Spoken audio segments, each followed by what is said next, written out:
Hi everyone, and welcome to episode 352 of the Mike Rights podcast. I'm Jack, as always, joined by KC. Now then, How's things, mate? yeah, not bad. Apart from the impending dread of life in the Championship, relegation, losing all our best players. Although being in the same division is actually great, so it might be okay. Yeah, I mean, there's a couple of things. Yes, this is a completely warped, screwed up way to look at humanity, but the way that the world has been in the last couple of weeks has been awful, and I've stopped noticing it because now I'm too worried about Leeds being shit. Yeah. Yeah, and you might think that's sad, and you might not even be wrong, but it seems to be working. Yeah, but also if you see my eyes darting around the screen a lot, the streaming software we use has changed where everything is since the other day, so it's all a bit weird. Um, yeah, this one is going to be a short one. Basically, my daughter's not very well. She should, in theory, stay asleep with what time it is now, but I might be needed to run away at short notice and stuff like that. So this one will be a quick one. Luckily, we can talk about what happened in the Sunderland game relatively quickly. It's why that might take a while because fucking nothing. That's what happened. Look, it's very easy to say this in hindsight, and I understand, and knowing Farker like we do at this point, know why he picked the starting 11 he did. Yep, because they did all right against Man City. But my Well, in fact. But my God, did that game lack any level of creativity? Yeah. I mean, he doesn't change a winning side, nor does he change a side that he thinks he's playing well. We've said it before. Like Farker, if we finish 17th this season, he's done a good job. That's fine. But these are the limitations that we've lost his rag with before. I'm annoyed at him for picking like such a defensive lineup, but I can even live with that. It's not becoming more aggressive earlier. Like obviously we were sat next but one to me at the game. How early was it that I wanted him to bring on one of Nonto or James on the wing and just go basically 4-2-3-1? I It think was we what, did. We get 15 to minutes. did we get to the quarter hour mark? And we were like, "Well, this clearly isn't working." Yeah, and I was like, no managers. Well, not none. I have seen it happen, but not very often. I was going. You have 5 subs now. Fuck it. Just make a change after 20 minutes. You can do it. It's fine. It's fine to just go. Oh, this setup isn't working. We'll change it. Um, it was such a There's so many things wrong with it. It was completely negative. But even each individual player, like Jayden Bogle, when he got the ball to feet, he turned into when Sam Byram's playing on the wrong side. Just Yeah, turn around backwards every single time, and that's not like him. the Pascal Strout, Carl Darlow pass map will be impressive. Yeah, I imagine in this there was, I think, at one point in the second half with Pascal Strout with a pass backwards when you actually heard the for God's sake, like, come on. yeah, At least go sideways, man. yeah, because It was there is some credit to be had for Regis Lebre. He set him up as a defensive wall, didn't press us, and just went, no, you can horseshoe the ball around the back as much as you want. And we did. It was not last season, the season before the worst games under Fark. That's what this was, where you're just doing the same thing over and over again. It was. I think that I put on our Twitter because there was 2 options. We were trying to decide whether it was the Mowbray games or the John Eustace games, where you have 80% of the ball, but you only actually have like one chance, and then you do something stupid and gift them a goal. We've had it. With that, it was letting Smodics run in behind for Blackburn or something like that. In this, it was Ethan Ampadu deciding to play volleyball because, it is a penalty. I don't know what. So, like, I've literally only just watched that before. I couldn't bring myself to watch it and then realize I probably have to do this podcast. And I don't know what he's thinking. Like, when you're watching that, because from the long angle, you're looking, going, oh, there's not a lot there. The ball's in close proximity. They can appeal all they like it, but it's the ball's bouncing around in there. It'd be very harsh to get. Did he just elbow that ball out of the way? Yeah, a. I think it is just natural reaction. He just did it and went, oh. Like, because from where we were in the stand, I thought that there was no to it. But, having seen it back, it absolutely was. I mean, I agree with Johnny Ding in the comments here. It was the worst Leeds game I've seen in years.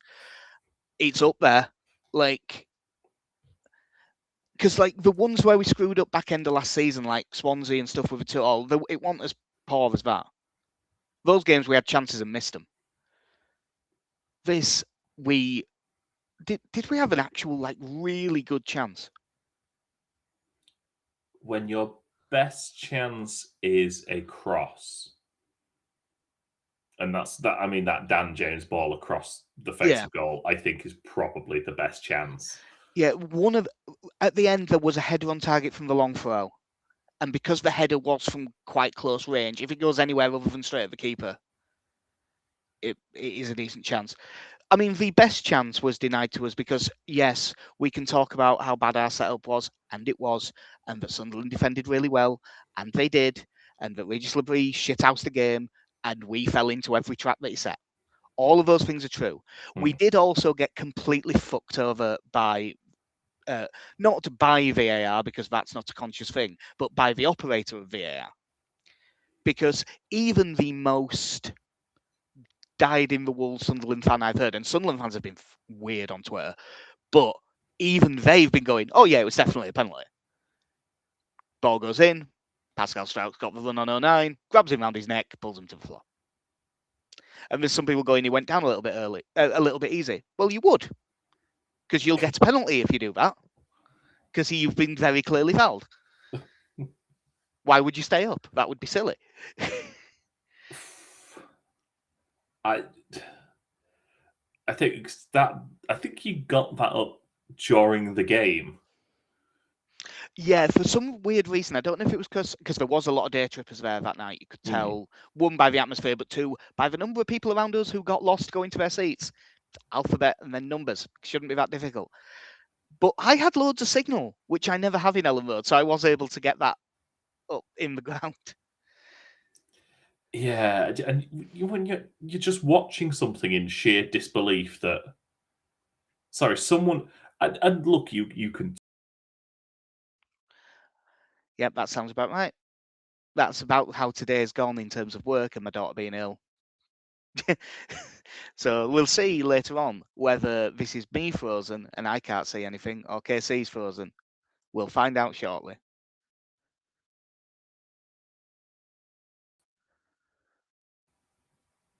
I don't know which one of us froze, mate. Yeah, it was certainly one of us. Well. But yeah, I don't know how far into that rant I got there. No. But yeah, if cheers, Dingy. KC was one frozen. I did start talking as cover because obviously I'm definitely not going to have time to do any editing of the audio, and even if I did, I can't be asked. So, yeah, just. But yeah, if you wrap your arm around someone's neck, controversial as it may be, that's a penalty in my book. Yeah, it was so blatant that I'm not going to say that someone is dishonest.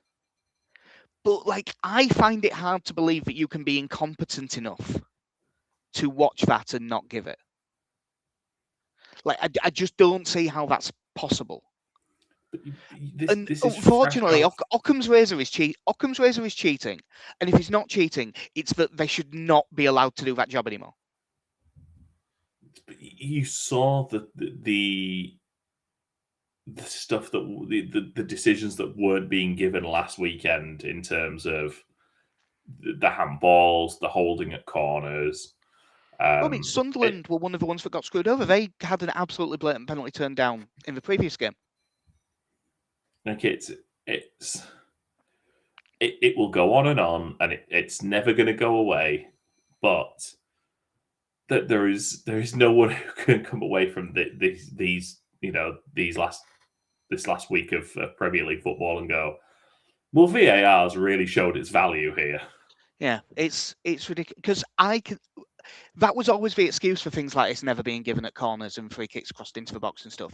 The referee's looking at like 5 different things at the same time. It's easy to miss something.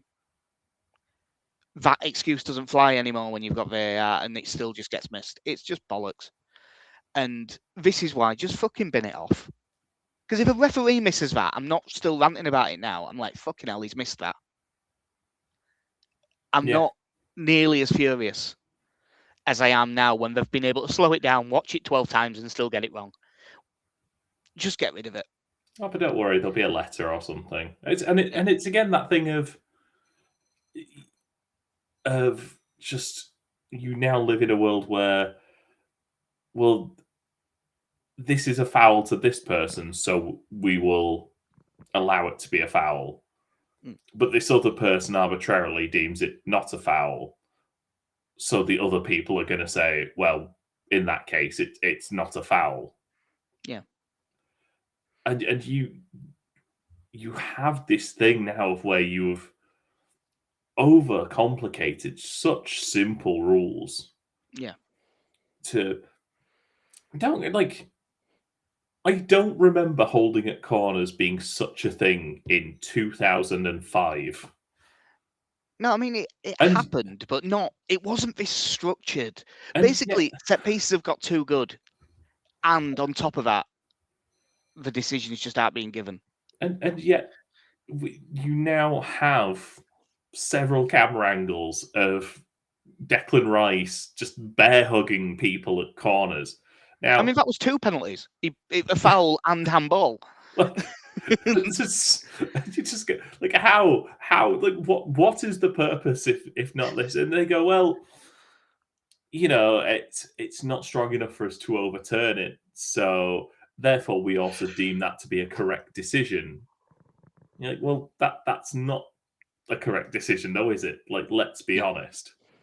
On top of that, I'd be very interested to see the number of the Sunderland lineup for this weekend with the number of head injuries they're having to deal with. Yeah.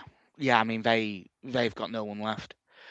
But I'm not, and I stand by this. I am in no way annoyed at Sunderland for completely shithousing again. I'm annoyed at the referees. I've been, as anyone who's been up at the top of the Championship or up at the top of any league knows, teams are going to come to you and do things like that. We got very used to this in the Championship. We're less used to it now because we're not like that in the Premier League. But this was a very Championship game. Yeah. We saw the whole gambit, the whole laying down. I think their keeper had a run of 6 goal kicks where he managed to take just over 4 minutes. Things like that. But this was from the literal first minute. They got a free kick in the first minute. Luke O'Nien moved it about 4 times and he took over a minute to take it. But the referee didn't do anything about it, so I can't be mad. It's the ref's fault. You book someone for time wasting early. I've been saying this for years. You set a precedent and go, right, you've just taken a minute to take a free kick where you were set up and let it go, and then you've just backed off and gone forward and waited and moved around. If you booked someone after 6-7 minutes for time wasting and said, right, that's all here. If you do it, I'm booking you. And you can easily stop it. It's not like it needs new laws. It doesn't need, we need a special focus on this. No, just implement the laws. They're already there, and you can fix this. It's not difficult. Like we saw, again, the goalkeeper goes down injured, so we can go over and have a team talk. All that stuff. But they just don't do anything about it. And unfortunately, not doing anything about it was the theme of the night, because while it was going badly, Daniel Farke also decided not to do anything about it. Yeah, I think there were several different ways you could have dealt with it. First and foremost, the kind of the premise the last month or so has been this: Aronson will be close to Calvert-Lewin.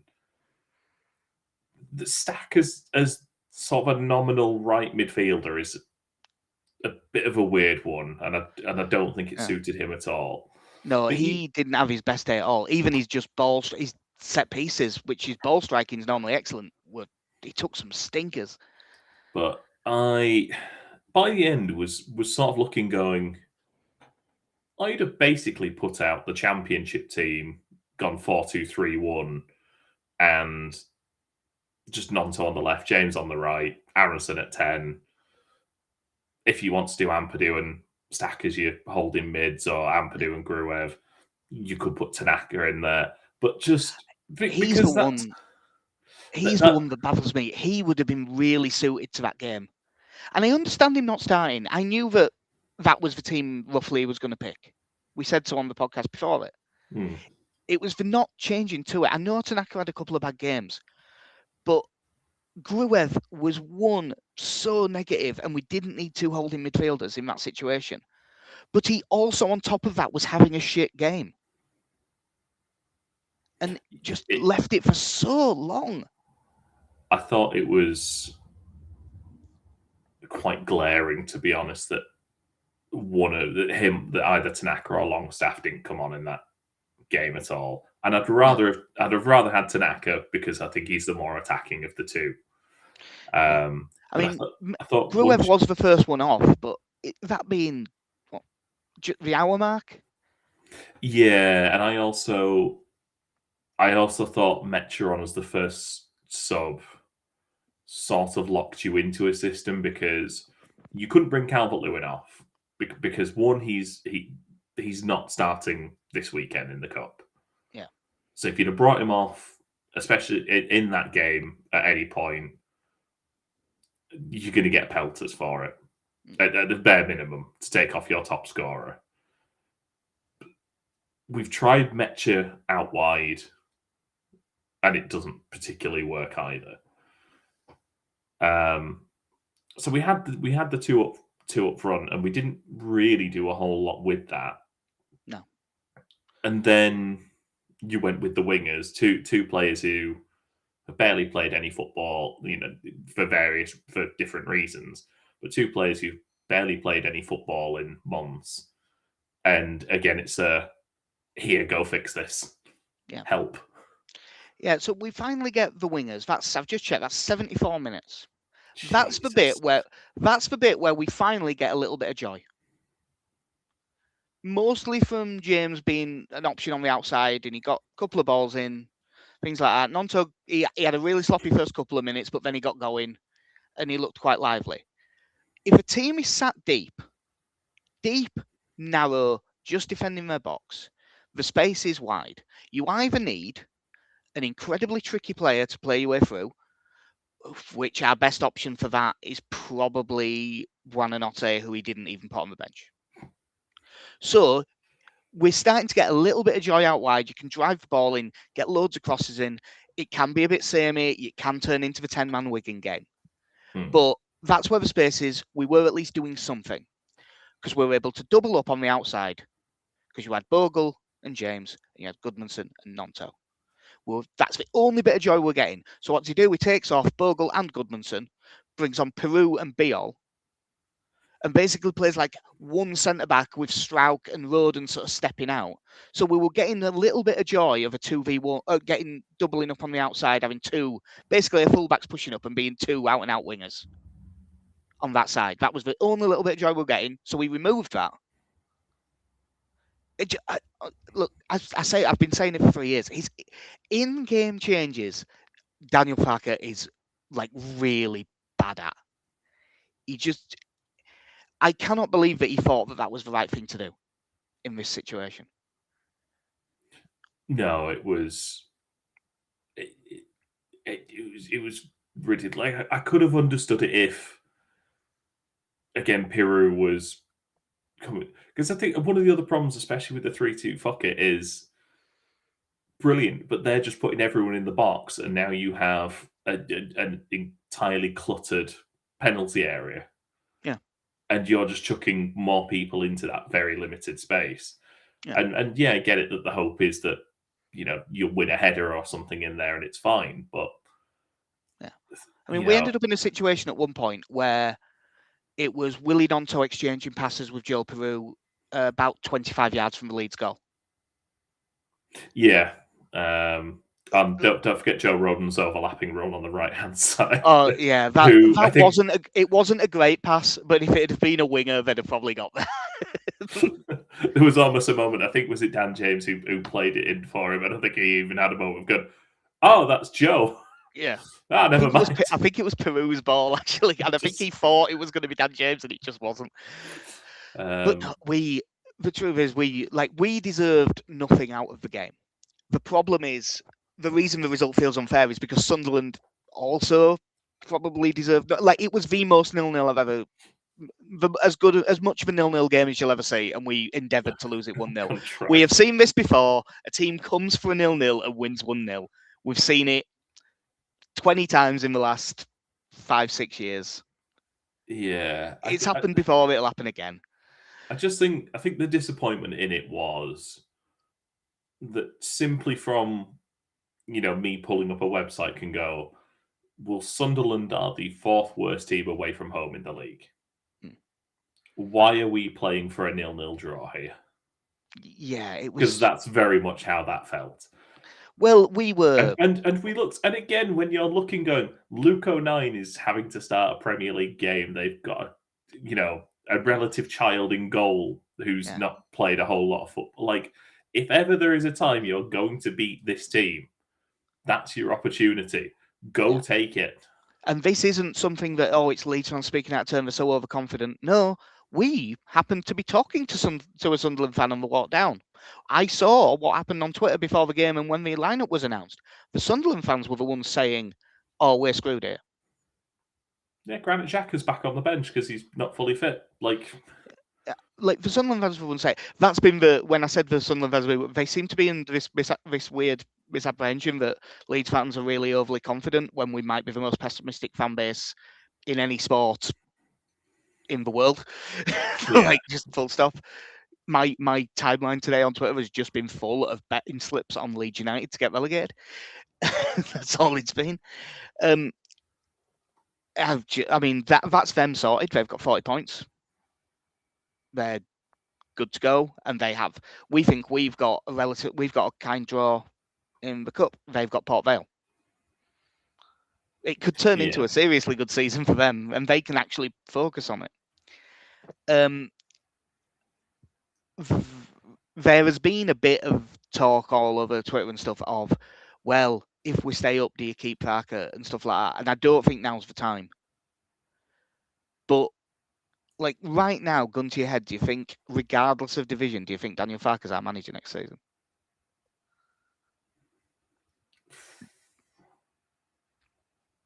I think weirdly, I think he's more of a chance if we go down. You see, my gut right now says that he will be still. If we stay up, I think they'll just say that's a successful season and they'll keep him, and then they'll panic if we start and have 3 bad games at the start of next season, and everyone will go, well, if you were going to do that, you should have done it then. Yeah, I think that's probably what's going to happen if we stay up. But it's been there's a lot of people that, like, there has been an overreaction from Leeds fans to this game because it was god awful. But it's not quite as god. I think that the reaction is based as much on West Ham winning on the Wednesday night. Yeah, between that and Forest drawing, has obviously got us slightly more concerned than we already were. Can Crescencio Somerville piss off? Because, like, I don't deserve this. I've been cheering that kid on since the first time I saw him in a Leeds under 21's 23's game, as it will have been at the time. Going, oh, this kid, he's really good. And what's he going to do to reward me? Relegate us. Yeah, it's very frustrating that a good player is now starting to look about as good as he should do. But in the Premier League, the season we went he had a little bit of this, didn't he, where he'd just suddenly go on a run. He got 4-4 and a 3-3 a couple of times. And that was when he was a much less established player than he is now. When he's on a hot streak, he Yeah. just gets going. He's very hard to stop. He's like Sable dancing in 1998. I just can't stop. Yeah. There was one good result from a Leeds perspective last night. I didn't see any of this game because I was out, but But it Spurs, looks hilarious. but Spurs won Palace 3, and I did listen to like the football ramble on the way home from the office today, and it sounded like Spurs were pretty lucky to lose 3-1. It all seemed to happen so quickly as well. Like I was at a football meeting last night, so again I was just keeping up on live score, but to have gone 1-0 up, had a man sent off, concede a penalty, and 2 stoppage time goals all in the first half, as it all seemed to fall apart very quickly for them. Yeah, and unfortunately, we know from experience that we're making a real ungodly mess of a home game against Crystal Palace never leads to relegation. No. Especially when you've gone 1-0 up. Yeah. We had the grace to lose 5-1 because we were really bad. But yeah, that it was a really, really, really, really bad week. So this probably is a good time to have an FA Cup game. A nice little palate cleanser, if you will. Yeah. Unless we lose and then we go into meltdown. Yeah, and then it's a complete and utter disaster. Yeah. Because it's weird with Norwich, because you look at like where they are in the league, and you'd think, oh, it's nothing, 17th, but it's now a +3 goal difference, and I can't remember exactly how long, because is it Philippe Clement, the new boss? Yeah, I think so. I mean, you look at their last few games, 1-2-0 at Leicester, beat Sheffield Wednesday 2-0. They did get beat by Birmingham, but beat West Brom 3-1, beat Oxford 3-0, beat Blackburn 2-0. It's all just teams underneath them, though, isn't it? Lost to Middlesbrough, who were right up there, but beat Coventry, who were right up there, 5-0 against Norwich, 2-1 win at Wrexham. They're a much better side than that position in the league now. I don't know, man. I'm looking at that team. I mean, it's just very odd seeing some of these. Obviously, Josh Sargent is still there. That is not true. Is he not? Why is he? No, Josh Sargent left about 4 days ago to go somewhere in the MLS. Google is lying to me. Yeah, I don't remember exactly where, but it was somewhere in the MLS. He's gone to Toronto. What a turncoat. He's gone to Canada. Never mind then. Kenny McLean's there, who is, the quintessential, either championship midfielder or stud muffin, depending on which way you want to go with that comment. I wondered if you were going to go for a Joe Gertner reference. Yeah. It's one of those things. Like I look at those. Like, obviously, there's a couple of players I still know, but it does seem to do seem to have had a lot of changes in the last 18 months. Yeah, that I think it's Mohamed Toure, the young striker that they got in. I believe they signed him in January, and he started with like 4 goals in 4 games or something like that. And they reckon he looks really good. It's a bit of a weird team because they've brought in quite a lot of young players as well, and they didn't look up to much until they got the new manager, and now suddenly they do. So it's hard to. I didn't know Jeff Schlupp was there. Yeah, I was just looking at that. That's an interesting one. But also looking, I mean, did he even play in the last game? I don't think he did. So he might be injured. No, it's it's with them. I don't know what to make of them. I just know that they are a confident team now. They've also got good enough results that they're not in any like immediate relegation danger, so they can throw their all into this game. Like I'm expecting them to pick close to a full strength side. and I'm expecting us to make 8 changes. Yeah, you'd imagine it's mostly going to end up being defenders that stay in the team, and probably Ethan Ampadu. Yeah, it's I usually think after the Birmingham. Although, I mean, if there was a time to rest him, because Duggar, he's been brilliant for us. He's been an unbelievably good signing. He's got 18 months left on his contract. We absolutely need to give him a new one. All of that stuff is true. He has had 2 pretty bad games in a row. Yeah. So it might not be a bad idea to rest him. Yeah, I mean, may as well just go through the team in that case. So yeah, because we don't know what theirs is going to be. I'm not going to pretend to have, like, if I wouldn't have been chasing around all day and stuff, I would have looked into Norwich more. I would have done more research from this. I have not had any chance. The truth is, when I look through their squad, it's a championship squad, and therefore we should beat them. Doesn't mean we will, but we should. And then it just depends on how much you want to rotate. Like Perry will be in goal for certain. Yeah. I mean, Justin's played a lot. Out. Yeah, Justin's played a lot of football. Do you think it'll go back 4 or back 3? I think he probably sticks with the back 3. Yeah. Then probably Bornau. I mean, if you're going to play a 3, you sort of have to play Strauch to make it work.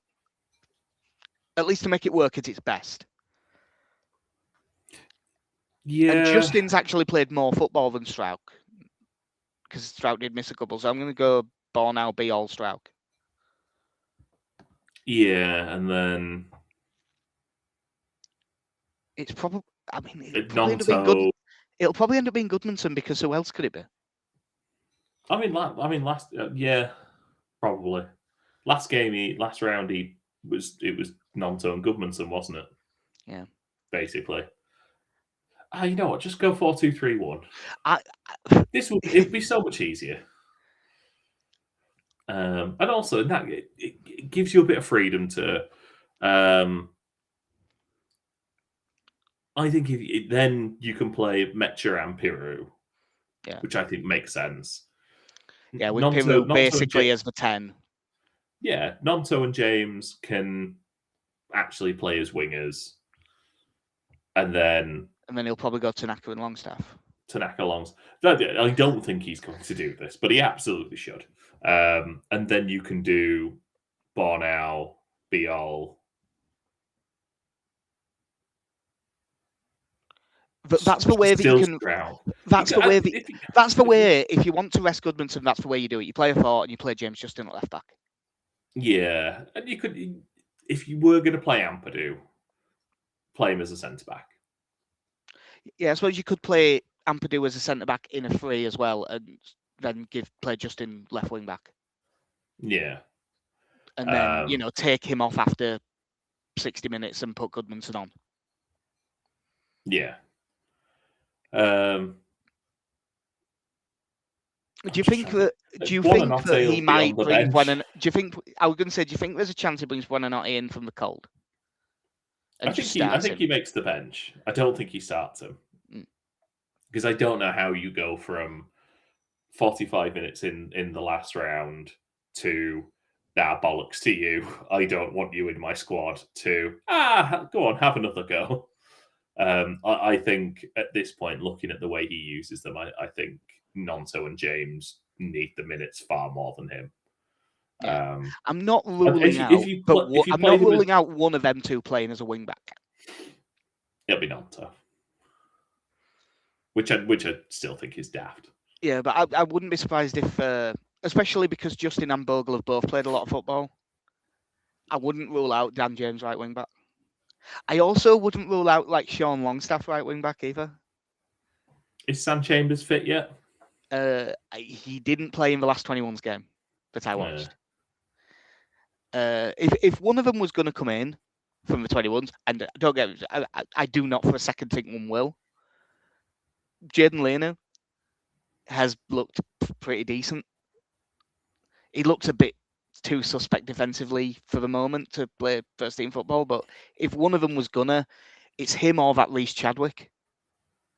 I mean, if you're Alfie going Cresswell. Alfie Cresswell as well. He could probably do so, but I don't think there's any chance any of them do. In a world where you have 9 substitutes in an FA Cup game, and this is probably more a conversation for the Derby game than at this stage.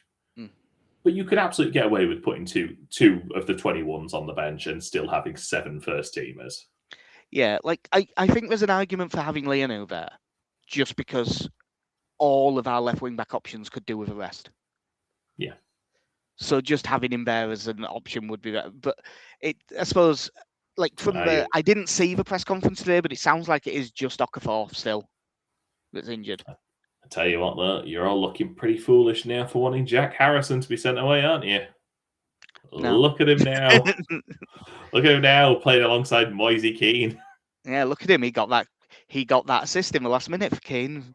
That was like 4 weeks ago, and I haven't looked at anything that's happened since. But yeah, no, it was a really. So after such a bad game, I'm hoping this is just simple. God, what I'd give for us to just win this 2-0 and it to just be really comfortable and easy. But I don't think it's going to be, and I think this is 1-1 in extra time. I think we lose 2-1. I've really been brought down by Sunderland. I haven't had Connie's score of a win yet. It will be a win. Alex 3-1 win, Benny 1-1 draw, Danny 3-0 win. I do know what actually happened against Sunderland, even though, like we said, it'll be quite a tight game and quite negative. We all had us winning, and that is why we lost. Yeah, that's why I've gone for the defeat in this one. Yeah, because obviously that is how football works, and you can tell me as much as you want that that's not how it works, and I know that's not how it works, but it is though. Yeah. Yeah. Is there any? Like we've said what we think it'll be. Is there anyone that you really want to see a performance out of? Because mine's Tanaka. If he plays, I really want him to have a good game. I think for me it's Nonto and James, because this system we've sort of ended up with is we're taking a step back from the level of creativity that we got to kind of at the start of that run. And we sort of ended up back with we don't know what we're doing. Yeah. So it'd be quite nice for them to one, I think they both need to get 90 minutes, and I would like to both see them get something out of the game, whether it's a goal, whether it's an assist. Yeah. Because I think you're getting to the point now where they need to be more involved. Yeah, my big worry, and it's not. I've seen other people say this as well. I've been saying my worry is that we never get Nonto into this side. He never gets back to playing. Someone signs him offers for like 15 million, even less if we go down, and then he gets going, and suddenly you're watching this £50 million footballer. It's like a April, but much worse. Yeah. Me and Alex were talking about this, saying that there's a very good chance he ends up going back to Italy. And like you say, if he gets the game time and settles in quick. Because I back him to come good, it'll be Atalanta, because they do this all the time. Sign someone who's out of favour, didn't really get going, and suddenly, De Ketelaere went over there, it went wrong, goes to Atalanta, he's good. Ademola Lookman, it's not really working out, goes to Atalanta, world beater. Now also falling out with them again, but he's at Atletico Madrid now. Yeah. So my hope is that we get back to having some proper wide players again as options, and we start to look a bit more flexible again. Yeah. For what it's worth, by the way, Liverpool 2-0 up at Wolves in the FA Cup. Andy Robertson, Vengeance. Andy Robertson 51st minute, Salah 53rd. Which means that Denise Coates, you've done it again, because I'm pretty sure 365 special was Liverpool to score in the first half. Their special for that league game was Ekatike shot on target. Didn't have one. Ekatike, who incidentally I brought into my fantasy team for the midweek. Yeah, it made all the sense in the world. Yeah, because I had the exact right of money to swap from the player I took out to him. I think I made him my captain as well. Anyway, that player I took out was João Pedro. How did he get on again for Chelsea this week? Yeah. A hat-trick, you say? Oh, great. Yeah. It's been a disastrous midweek in all ways for Leeds. So hopefully the weekend goes well, because we are only 2 games away from Wembley, even though it should be 3, because the semi-finals being at Wembley is stupid. But hopefully we can just win this comfortably and just get all of this shit out of the system and get everyone back on board, because there's such a massive change in the way the fan base is looking at this season now based off that game. Yeah. I would talk about season ticket stuff more. I've had the email, but the truth is I've been that busy all day, I haven't even looked yet. I know it's gone up for a lot of people because I've seen people complaining about it, but I don't even know how much ours are. I haven't looked yet. So that will probably be something that we talk about on the next pod. But yeah, unless you've got to add, Casey, I think I'll do it. No, I'm good. Cool. Well, yeah, we'll be back probably early next week. I've been Jack. See you. I'm Casey. Have a good one. In a bit.